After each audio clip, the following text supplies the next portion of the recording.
नमस्कार मेरे प्यारे बच्चों, श्री गणेश इंटर कॉलेज की ऑनलाइन क्लासेस में आपका हार्दिक स्वागत है। आज भूगोल में ये वायुमंडल में संगठन एवं संरचना, वायुमंडल का संगठन कैसे है, कंपोजिशन क्या क्या है, यहाँ पर कौन कौन सी गैसेस पाई जाती हैं, ओजोन का कितना परसेंटेज है, ओजोन जो लेयर है उसका पता किसने लगाया था, ओजोन का फार्मूला क्या है, ओजोन दिवस कब मनाया जाता है, ओजोन की मोटाई किस में मापी जाती है। बहुत सारे सवाल हो गए। तो सवाल तभी समझ में आएंगे जब दिमाग खोले के पढ़ोगे, ऐसे समझ में नहीं आने वाले हैं, समझे। पढ़ाई की तरीके से होगी, ऐसे थोड़े ही कि वीडियो कॉल कर रहे हो, वीडियो कॉल से देख रहे हो, हाँ बाद में करियो, ऐसे नहीं। पढ़ाई होगी बेटा, पढ़ाई करने से ध्यान रखना। हम पढ़ा रहे हैं तो ढंग से पढ़ लो, कायदे से, नहीं तो फिर देखना। तो यहाँ पर देखो, सबसे पहला आता है वायुमंडल क्या है। तो वायुमंडल में परतें पढ़ाएंगे, वायुमंडल की परतें कौन कौन सी हैं और वायुमंडल में क्या है। तो देखिए, सबसे पहले वायुमंडल को हम पढ़ेंगे। ये है हमारी पृथ्वी, क्या है, हमारी पृथ्वी है। अब इसको शॉर्ट में समझेंगे तो पृथ्वी के चारों ओर वायु के या गैसों के आवरण को क्या कहते हैं, वायुमंडल कहते हैं। अब वायुमंडल में कौन कौन सी गैसें हैं, सबसे ज़्यादा nitrogen, oxygen, argon, carbon dioxide, इनका सबका परसेंटेज है। अब इसी परसेंटेज को अगर हम बात करेंगे तो ये हमारी होगी पृथ्वी, ठीक है। अब यहाँ ये पृथ्वी हो जाएगी हमारी। अब पृथ्वी के बाद यहाँ पर देखो, यहाँ है सबसे पहले क्षोभ मंडल, फिर है समताप मंडल, फिर मध्य मंडल, आयन मंडल, बहिर्मंडल, उसके बाद आता है आपका चुंबकीय मंडल, और फिर बाद में है कॉस्मिक मंडल, ठीक। तो ऐसे करके सवाल आता है कि अब देखो, पहले सवाल शुरुआत करेंगे। पृथ्वी के वायुमंडल में कितना परसेंट नाइट्रोजन पाई जाती है, 78.08%। अरे 78 मोटा मोटा याद रखो, ज़्यादा पढ़ने की जरूरत नहीं है। या वायुमंडल में सर्वाधिक पाई जाने वाली गैस कौन सी है, तो नाइट्रोजन लगा के आओ। प्राणवायु गैस के नाम से कौन सी गैस को जाना जाता है, तब आप सही आंसर टिक करेंगे ऑक्सीजन को। ऑक्सीजन का परसेंटेज क्या है, लगभग 21 है, या ऐसे कह सकते हो 20.95 है, ठीक है, 95 है %। आर्गन 0.93 है, समझ में आ रहा है। और कार्बन डाइऑक्साइड जो महत्वपूर्ण है भाई, कार्बन डाइऑक्साइड पेड़ों के लिए महत्वपूर्ण है, व्यक्ति के लिए महत्वपूर्ण है, और संपूर्ण जीवन जीने के लिए महत्वपूर्ण है। देखो अब सवाल आएगा यहाँ पर, तो वायुमंडल में पाई जाने वाली चौथी सबसे बड़ी गैस कौन सी है, कार्बन डाइऑक्साइड। कितना परसेंट है, 0.038 नहीं लिखा है, तब भी कोई दिक्कत नहीं, तो इतना याद रख लो कभी कभी, 0.03। वैसे नंबर तो बहुत याद रहेंगे, इसको भी याद करो, नहीं कर पाओगे, समझ रहे हाँ। पृथ्वी का जो वायुमंडल है उसमें हमारे जिंदा रहने के लिए कितना डिग्री तापमान होता है, 15 डिग्री सेल्सियस तापमान होता है, कहीं 15.5 मिलेगा, इतनी चीज जानते रहो, ठीक। अब इतना सवाल हुआ, अब पृथ्वी में जो पृथ्वी का वायुमंडल है उसमें परतें कितनी हैं। पृथ्वी के सबसे नज़दीक कौन सी परत है, क्षोभ मंडल। क्षोभ मंडल को क्षोभ मंडल क्यों कहते हैं, क्योंकि वायुमंडलीय जितनी घटनाएं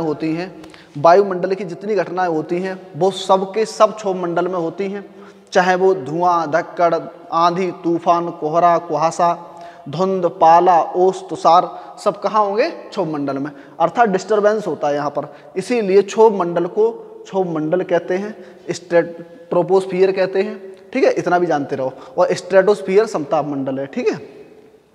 अब आता है समताप मंडल में ओजोन परत पाई जाती है, ठीक है। कौन सी परत पाई जाएगी, ओजोन परत पाई जाएगी। ओजोन का फार्मूला क्या होता है, O3।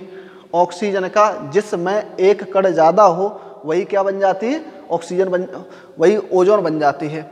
और ओजोन हमारे लिए, ओजोन जो परत है वो हमारे जीवन के लिए, पृथ्वी पर रहने वाले सभी व्यक्तियों के लिए इम्पोर्टेंट है।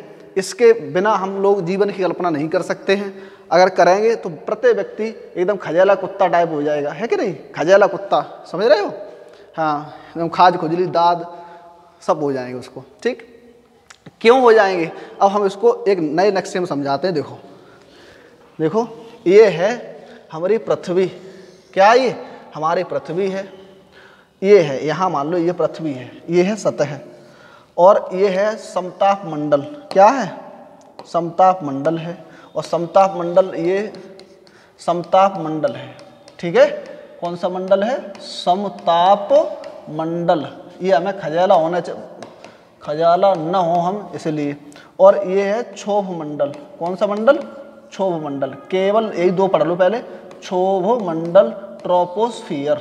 और ये है स्ट्रेटोस्फियर, स्ट्रेटोस्फियर जानते रहो इसको। और ये है ट्रोपोस्फियर, ट्रोपोस्फियर। इतनी चीज जानते रहना, ठीक है।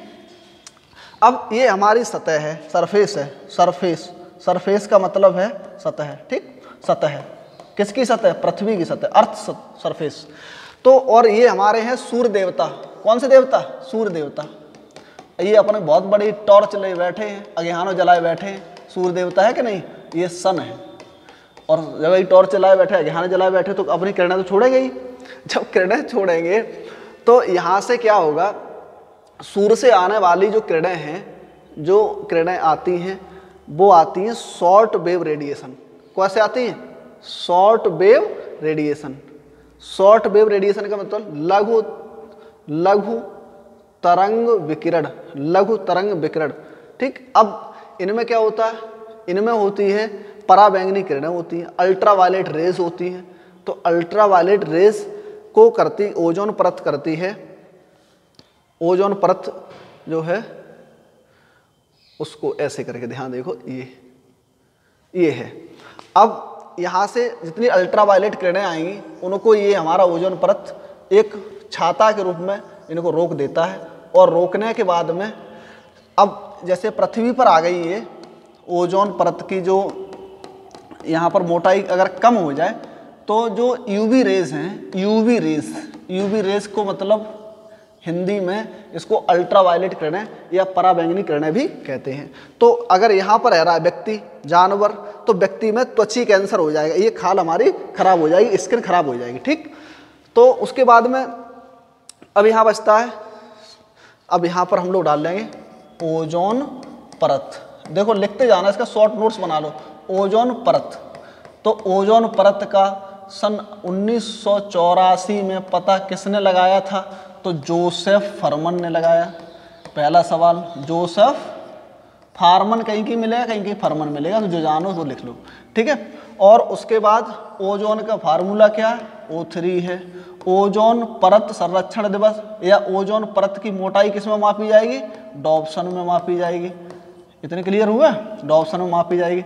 विश्व ओजोन दिवस कब मनाया जाता है? 16 सितंबर को मनाया जाता है। इतना क्लियर हुआ? हाँ, ठीक।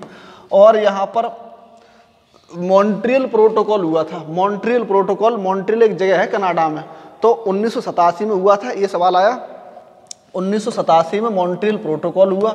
हाँ, ये पूछ ले, यहाँ न पूछ के, ये न पूछ के पूछे कि ओजोन परत जो मॉन्ट्रियल प्रोटोकॉल है वो लागू कब हुआ, तो उसकी डेट अलग आई, 1987 ये नहीं है, फिर उसकी डेट है 1989, ठीक है, 1989 है। अब सवाल जितने बनेंगे, ओजोन परत का फार्मूला क्या है, ओजोन परत की खोज किसने की थी। अब हाँ, एक सवाल और पूछा गया है, तो ये कौन से देश के वैज्ञानिक थे?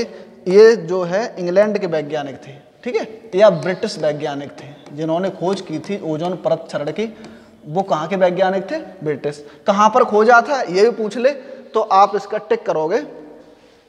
ये अंटार्कटिका के ऊपर खोजा था इन्होंने, और उन्होंने कहा था कि ओजोन लेयर है वो दिन प्रतिदिन पतली होती जा रही है, इससे पृथ्वी पर अल्ट्रावायलेट रेज आएंगे, और रेज आने की वजह से पृथ्वी पर त्वचीय कैंसर, स्किन कैंसर, त्वचीय कैंसर को क्या कहते हैं? स्किन कैंसर की शिकायत बढ़ जाएगी। लोगों में स्किन कैंसर होगा, त्वचा खराब होगी, लटक जाएगी, खाज खुजली, दाद, नजला फरात हो जाएगा, समझ रहे। और ये हो गया, ओजोन परत हो गई, किसने खोज की, ये हो गया। O3 इसका फार्मूला हो गया। डॉप्सन में इसकी मोटाई मापी जाती है। 16 सितंबर को विश्व ओजोन दिवस मनाया जाता है। मॉन्ट्रियल प्रोटोकॉल 1987 में हुआ था, लागू 89 में हुआ था, ठीक है। उसके बाद देखो, अब ये हो गया समताप मंडल। तो अब पूछ ले, ओजोन परत किस मंडल में पाई जाती है? समताप मंडल में पाई जाती है। समताप मंडल को अंग्रेजी में क्या कहते हैं? स्ट्रेटोस्फियर कहते हैं। क्षोभ मंडल को ट्रोपोस्फियर कहते हैं। अब यहाँ पर जो अब सवाल दूसरा बनेगा कि अंतर्राष्ट्रीय उड़ानें किस मंडल में भरी जाती हैं? तो ध्यान रखना, जो अंतर्राष्ट्रीय इंटरनेशनल जो फ्लाइट्स हैं वो आपकी यहाँ पर समताप मंडल में 18 से 20 किलोमीटर की ऊंचाई पर, कहीं से 17 किलोमीटर की ऊंचाई पर उड़ान भरती हैं। ठीक है, इतना हो गया। फिर उसके बाद यहाँ आता है सवाल क्षोभ मंडल, समताप मंडल, मध्य मंडल। मध्य मंडल को क्यों मध्य मंडल कहते हैं? क्योंकि क्षोभ मंडल और समताप मंडल के मध्य में है और बहिर्मंडल और आयन मंडल के बीच में है। ठीक, अब दूसरा है, संपूर्ण पढ़ाएंगे आज, इसमें पूरा वीडियो है। ठीक है, अब इसको हम आगे बढ़ते हैं। देखो, उसके बाद है यहाँ पर आयन मंडल। तो आयन मंडल ये हमारी है पृथ्वी, क्या है? पृथ्वी। और पृथ्वी में यहीं पर, यहाँ पर है दिल्ली, ऐसे मान लो दिल्ली यहाँ पर है, कौन सी है? दिल्ली। और दिल्ली में यहाँ से पीतमपुरा से रेडियो किरणें छोड़ी गई, तो ये है समताप मंडल, मध्य मंडल, आयन मंडल। ये है आयन मंडल और ये है आयन मंडल। ठीक है, ये पृथ्वी हमारे पूरे ऐसे। और यहाँ पर कोई ऐसे मान लो एटा में जगह का आप कोई निर्धारित कर लो, जलेसर कर लो। ठीक है, अब जलेसर के कोई गांव में व्यक्ति रेडियो लिए बैठा है। क्या लिए बैठा है? रेडियो। और रेडियो तरंगें यहाँ से छोड़ी गई हैं। कहाँ से छोड़ी गई हैं? दिल्ली से, प्रसार भारती के द्वारा। तो पहले वो किरणें सीधी, ऐसा नहीं है कि यहाँ से सीधे भाग जाएंगी किरणें यहाँ पर, ऐसा नहीं। ये किरणें सबसे पहले आयन मंडल में जाएंगी। वहाँ पर क्या है? वहाँ से फिर इसको रिफ्लेक्ट की जाती है, क्योंकि ऊपर इनका इतना वेग है नहीं, ऊपर चली जाए और वहाँ से इनको प्रेशर पड़ता है, तो फिर यहाँ लौट के आती है। तब हमारे रेडियो पर आते हैं 104.5 मेगाहर्ट्ज पर। हम बोल रहे हैं अनुज गुप्ता जी, है कि नहीं? तो ऐसे होगा। तो अब समझ में आया? अब आपसे सवाल पूछे कि पृथ्वी से जाने वाली रेडियो किरणें किस मंडल से वापस होती हैं? तो आयन मंडल से, आयनोस्फीयर से। सवाल इतना समझ में आया? फिर उसके बाद फिर हमारे सैटेलाइट्स लॉन्च किए जाते हैं, बहिर्मंडल में 36,000 किलोमीटर की ऊंचाई पर लॉन्च किए जाते हैं। फिर उसके बाद हमारा सबसे, अब ऊपर जाओगे, जैसे जैसे ऊपर जाओगे वैसे ही वैसे हमारे जो सूर्य देवता हैं वो अज्ञान जलाए बैठे, वहाँ पर कोयला, एंथ्रेसाइट कोयला, ये लकड़ियाँ जला रही हैं, है कि नहीं? और जैसे यहाँ जाओगे, सूर्य के पास जाओगे और पहले जा ही नहीं पाओगे, अगर वहाँ उसके आसपास भी नहीं, करोड़ों किलोमीटर दूर रहोगे, तो इन्हीं के पास इतना बड़ा बढ़िया वाला कोयला ही आ गए, तुम्हें जला के रख देगा। ठीक है, इसीलिए कभी यहाँ जरूरत मत करना जाने की। अब उसके बाद हम सूर्य पढ़ाएंगे। सूर्य में पढ़ाएंगे फोटोस्फीयर क्या होता है, कोरोना क्या है, नुम्ब्रा क्या है, पेनुम्ब्रा क्या है, ये हम बाद में पढ़ाएंगे। और मिलते हैं नेक्स्ट वीडियो में। तब तक के लिए जय हिंद, जय भारत। पढ़ते रहिए।